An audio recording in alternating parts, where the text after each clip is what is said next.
अध्यक्ष का चुनाव सोमवार को होगा और इस चुनाव को लेकर के कई कारणों से बड़ी दिलचस्पी है। नतीजे सबको पता है, नतीजे का अंदाजा सब आदमी को है, लेकिन शशि थरूर जिस अंदाज में चुनाव लड़ रहे हैं उससे एक दिलचस्पी है लोगों को। लेकिन आज इस चुनाव की बात नहीं करेंगे। ये जो चुनाव है ये सोमवार को वोट डाले जाएंगे और बुधवार को उसके नतीजे आएंगे, उसकी चर्चा नहीं करेंगे। आज चर्चा करेंगे कांग्रेस अध्यक्ष के उन दो ऐतिहासिक चुनावों में जब कांग्रेस के दो सबसे बड़े नेताओं के समर्थन वाले उम्मीदवार चुनाव हार गए थे।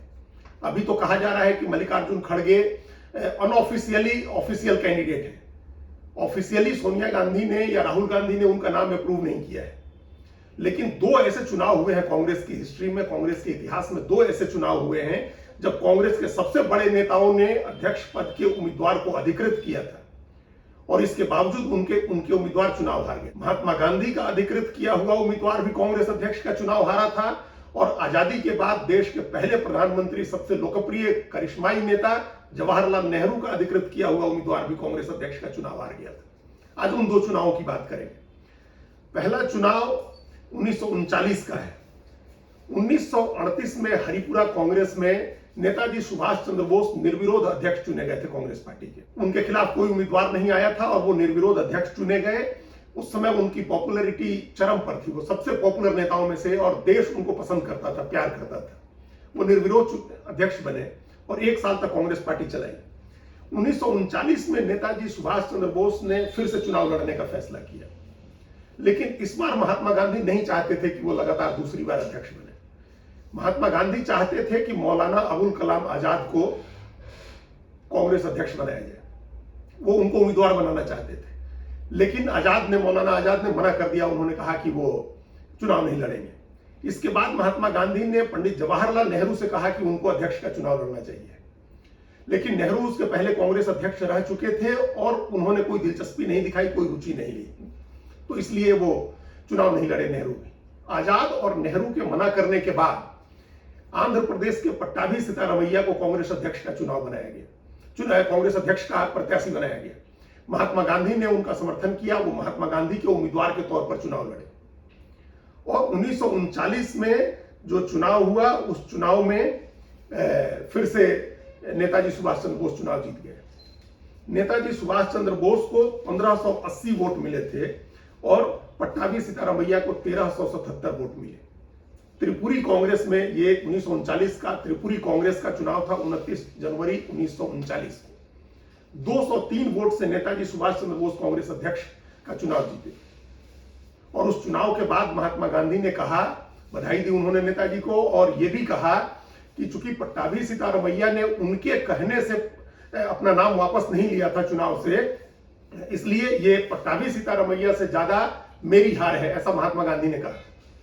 आप अंदाजा लगा सकते हैं कि महात्मा गांधी के समर्थन के समर्थित उम्मीदवार थे पट्टाभी सीतारमैया और 203 वोट से नेताजी सुभाष चंद्र बोस ने उनको हरा दिया। उसके बाद जो घटनाक्रम हुआ वो बड़ा दुखद था, बहुत अच्छा नहीं था, क्योंकि जब महात्मा गांधी ने यह कह दिया कि उनके उम्मीदवार की हार हुई है तो कांग्रेस कार्य समिति के लोगों ने असहयोग शुरू कर दिया नेताजी सुभाष चंद्र बोस के साथ। और 8 फरवरी 1939 को सरदार वल्लभ भाई पटेल ने डॉक्टर राजेंद्र प्रसाद को एक चिट्ठी लिखी और उसमें उन्होंने कहा कि सुभाष के साथ काम करना मुश्किल है, उनको काम करने की आजादी चाहिए। ये बड़ी गलतफहमियां हैं इतिहास को लेकर के और जब भी इसका जिक्र होता है, अभी पिछले दिनों नेताजी सुभाष चंद्र बोस की प्रतिमा लगाई गई इंडिया गेट के पास और पूरे देश ने उसका स्वागत किया, क्योंकि पूरा देश नेताजी को प्यार करता है, उनको पसंद करता है। तब भी ये नैरेटिव चला कि नेताजी सुभाष चंद्र बोस जब अध्यक्ष का चुनाव जीते थे तो गांधी नेहरू ने उनको हटा दिया था, जबकि हकीकत यह है, इतिहास का तथ्य यह है कि जो CWC के कांग्रेस, उस समय की जो कांग्रेस कार्य समिति थी, उसने जब विरोध शुरू किया नेताजी सुभाष चंद्र बोस का, तो उसका नेतृत्व सरदार वल्लभ भाई पटेल कर रहे थे। सरदार वल्लभ भाई पटेल ने 8 फरवरी 1939 को चिट्ठी लिखी थी राजेंद्र प्रसाद को और कहा था कि सुभाष के साथ काम करना मुश्किल है। और उसके बाद फिर बैठक हुई कांग्रेस कार्य समिति की, जो अगली बैठक हुई कांग्रेस की, उसमें बीमार होने के बावजूद स्ट्रेचर पर लेकर के आया गया था नेताजी सुभाष चंद्र बोस को और कांग्रेस के 15 कार्य समिति सदस्यों में से 12 ने इस्तीफा दे दिया। उसके बाद कोई ऑप्शन नहीं बचता था, नेताजी सुभाष चंद्र बोस को इस्तीफा देना पड़ा। उन्होंने अध्यक्ष पद छोड़ दिया था। तो ये वो पहला चुनाव था, पहला ऐतिहासिक चुनाव 1939 का, जिसमें महात्मा गांधी के समर्थन वाले उम्मीदवार, महात्मा गांधी के समर्थित उम्मीदवार पट्टाभी सीतारामैया चुनाव हार गए थे। दूसरा चुनाव जो हुआ था, दूसरा ऐतिहासिक चुनाव हुआ था, वो आजादी के बाद का चुनाव है। 1950 में कांग्रेस अध्यक्ष का चुनाव हुआ था और कमाल का चुनाव हुआ था, गजब चुनाव हुआ था।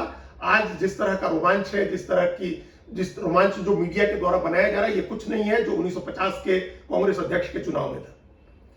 उस समय नेहरू प्रधानमंत्री थे और सबसे पॉपुलर लीडर थे, कांग्रेस एक तरह से उनके कंट्रोल में थी। जवाहरलाल नेहरू ने आचार्य जेबी कृपलानी को कांग्रेस अध्यक्ष का अपना उम्मीदवार बनाया था और उनको चुनौती दी थी राजर्षि पुरुषोत्तम दास टंडन ने, जो सरदार वल्लभ भाई पटेल के उम्मीदवार थे। सरदार वल्लभ भाई पटेल उस समय देश के उप प्रधानमंत्री थे और गृह मंत्री थे।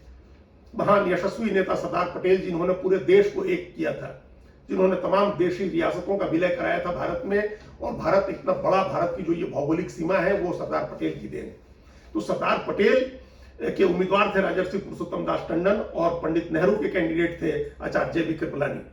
और वो चुनाव हुआ, जिस तरह से आज प्रचार हो रहा है उस तरह सारे नेताओं ने प्रचार किया, कांग्रेस डेलीगेट्स से अप्रोच किया और वोटिंग हुई। नासिक में वो कांग्रेस का अधिवेशन हुआ था और वो वोटिंग हुई और उस वोटिंग में राजर्षि पुरुषोत्तम दास टंडन को 1306 वोट मिले थे और आचार्य जेबी कृपलानी को 1092 वोट मिले। 100 से कुछ ज्यादा वोट से, 200 से कुछ ज्यादा वोट से, जिस तरह से 203 वोट से हारे थे पट्टाभी सीतारामैया, उसी तरह से 200 से कुछ ज्यादा वोट से जेबी कृपलानी हार गए, जो जवाहरलाल नेहरू के कैंडिडेट थे। ये फिर उसके बाद जो घटनाक्रम हुआ वो बड़ा दुखद था। बिल्कुल 1939 के घटनाक्रम की पुनरावृत्ति थी। ये 1950 में चुनाव हुआ था और उसी साल दिसंबर 50 में सरदार पटेल का निधन हो गया और उनके निधन के बाद कांग्रेस में स्थितियां ऐसी बनी कि पुरुषोत्तम दास टंडन काम नहीं कर पाए और उनको कांग्रेस अध्यक्ष से इस्तीफा देना पड़ा। और उनके बाद 1951 में जब उन्होंने इस्तीफा दिया तो पंडित नेहरू कांग्रेस के अध्यक्ष बने। वे प्रधानमंत्री भी रहे और कांग्रेस अध्यक्ष भी रहे। 1951, 52, 53, 54 में जाकर के फिर जब ईवेन ढेबर कांग्रेस के अध्यक्ष बने, नेहरू के बाद ईवेन ढेबर कांग्रेस के अध्यक्ष बने थे। तो बिल्कुल 1939 की पुनरावृत्ति हुई। उस समय महात्मा गांधी की वजह से कांग्रेस कार्य समिति के सदस्यों ने इस्तीफा दिया और उसके बाद नेताजी सुभाष चंद्र बोस को इस्तीफा देना पड़ा था। और 1950 में जब पुरुषोत्तम दास टंडन को सरदार वल्लभ भाई पटेल के निधन के बाद स्थितियां ऐसी बनी कि उनको इस्तीफा देना पड़ा और नेहरू उस समय अध्यक्ष हुए थे। तो ये कांग्रेस अध्यक्ष के दो ऐतिहासिक चुनाव हुए और कांग्रेस के जो दो सबसे करिश्माई, सबसे बड़े नेता हुए, उनके उम्मीदवार चुनाव हार गए थे। और उसके बाद का जो घटनाक्रम था वो बहुत दुखद था।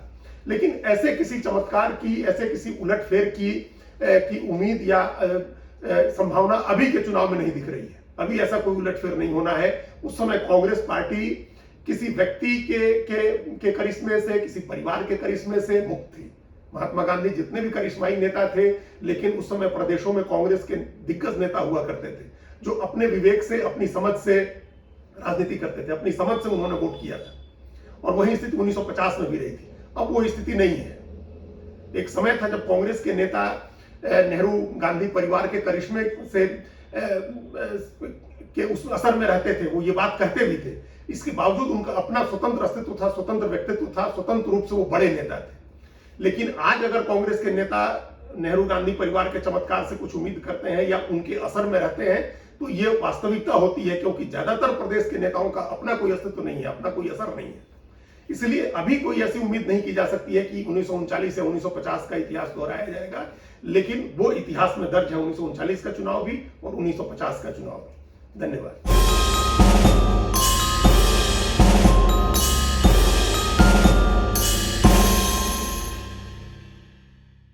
कृपया हमारे चैनल के साथ जुड़िए, लाइक कीजिए, सब्सक्राइब कीजिए, बेल आइकॉन जरूर दबाइए।